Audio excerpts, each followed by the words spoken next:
Hey everybody, it's Tom from Vehicle Visionary. I hope you're having a great day. Today's tutorial will not only cover the Chevrolet Silverados, 1500s, 2500s, and 3500s. It also applies to all the GMC Sierra models as well.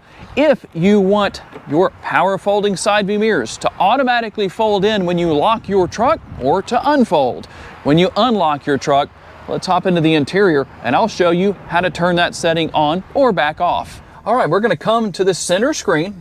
And wherever your vehicle settings icon is located, we're going to go to that.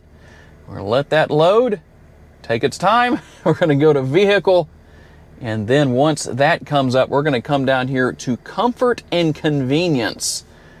And what you're going to be looking for is Remote Mirror Folding. Now you can just make sure that is checked off if you don't want that feature on, or checked to on like that if you want it to function, or you can come right into the menu itself or into that option itself, and you can see that you can turn it on and off right there. And if anybody wonders what it is or how it works, well, here you go. But I basically showed you, so that covers it. So that is how you use remote mirror folding. If there's another tutorial you want to see, tell me down in the comments section and I'll make it for you. Thanks for taking the time to watch. I'll see you next time.